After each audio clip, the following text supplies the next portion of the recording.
Hello everybody, and welcome back to our 7-part series on all of the buildings and plots you can purchase in the Minecraft mod, Millenaire. We are now on the Japanese, where you're really paying for the aesthetics, not all of the furnishings that's inside. But, nonetheless, that does not diminish their validity by one bit. I cannot pronounce things to save my life, nor do I speak Japanese, so please take all of my terrible pronunciations with a grain of salt. Anyways, let's get right into this. Moving on to the first thing we can purchase, the shakuichi. 16 argents, 5 oak wood, and any wood as long as it's 8 of any wood, given or sold to the village, and you get this very small plot. Honestly, for 16 argents, it's definitely not worth the price. But it's cool because it has fences on the end. But if you're looking just for a village to settle down and farm in, the Japanese are not your village. You can get bigger plots with the Normans for a lot cheaper. Moving on to the Jugara Shisho, also known as the medium plot. 32 argents, 8 oak wood, and 10 of any wood will get you this sizable plot for farming, or maybe even placing a small house in. Or heck, you can make the walls into a house. It has the same design as the last one, but for 32 argents, this is completely overpriced. As I had said before, the Normans charge much better and give you much more space for their plots. Either way, let's move on. And now, moving on to the final plot that you can purchase from the Japanese, the Eki Tochi. 1 denier ore, 14 oak wood, and 13 of any wood will give you this very large plot. You can easily slap a house on here or start a large farm. But with running with the themes of the other two, you are overpaying.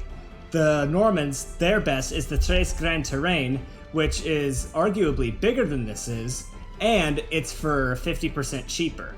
But either way, this is the plot for you if you want to settle down in a Japanese village, make your farm, or make a house. Moving on to the houses.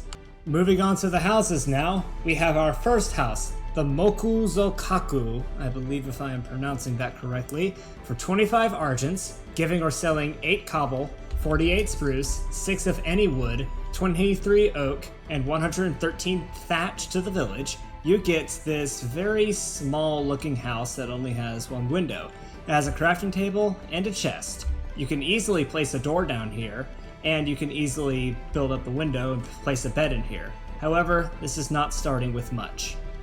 Moving up to the smaller houses, we have the Chisai-ie, or Chisai-ie, however you pronounce it. For 1 denier ore, 17 cobblestone, 36 paper walls, 100 stone, 14 of any wood, 30 oak wood, 104 spruce wood, and 117 thatch, either given to or donated or sold to the village, you get this very cute but very small house. Let's go take a look around. We have it walled in. Easily can place some doors down here. And open door here. We have a crafting table, 2 chests. We have this thing. I do not study Japanese architecture, no idea what it is. And we have our little bed nook back here. Looking up, we have the open little slat in the ceiling, high ceiling, which is very cool. And we have the roof and everything else.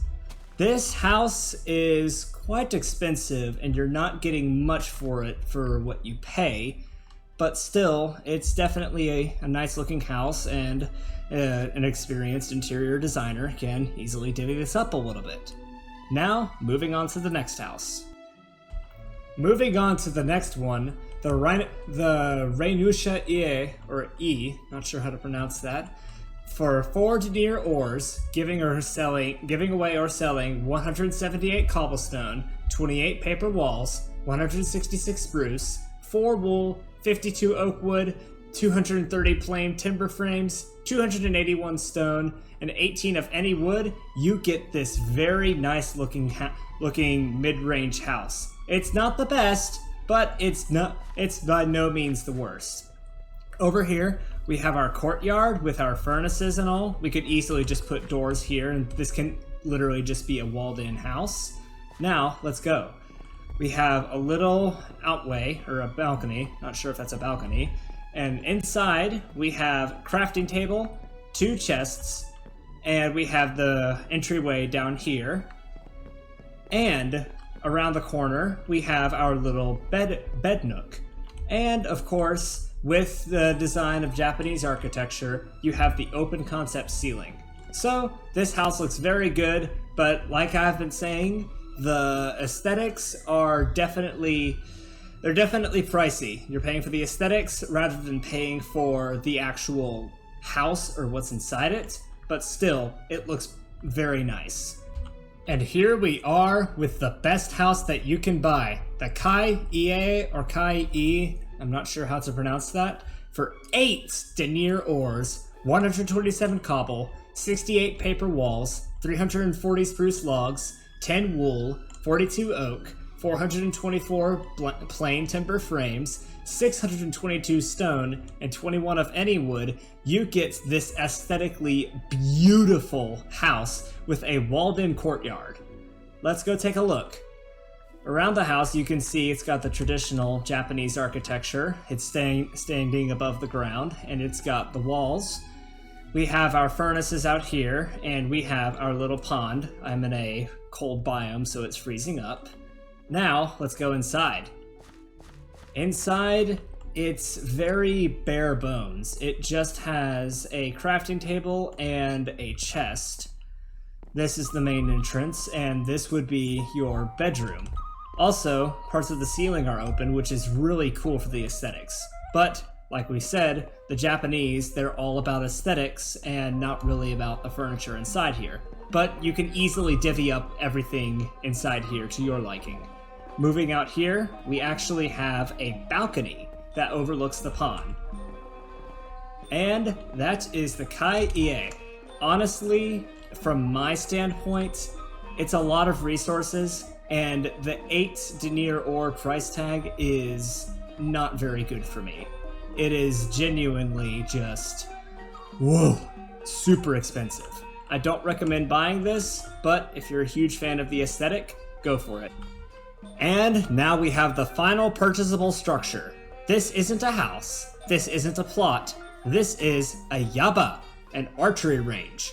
1 denier ore, 131 gravel, 64 spruce, 820 wool, 18 oak, 168 thatch, and 11 of any wood will get you this neat little archery range. I really like the design, how there's the gravel for your arrow to fall in, and then there's the little slits for you to go retrieve your arrows. Let's do some target practice. Bullseye. Bullseye. And bullseye. Woo! That was cool. Okay, so this really isn't worth a buy. You can obviously just go retrieve your arrows. Forgot to demonstrate that. But this is not really worth the money. For 1 denier ore, you can easily just get yourself something better. And the best archery target practice is done whenever you're fighting mobs. But if you have the money to spare and you really like this, this is definitely worth a buy. We are going to be doing the Indian culture next, so let's get strapped in and check it out. Thank you everybody for watching, and I'll see y'all next time.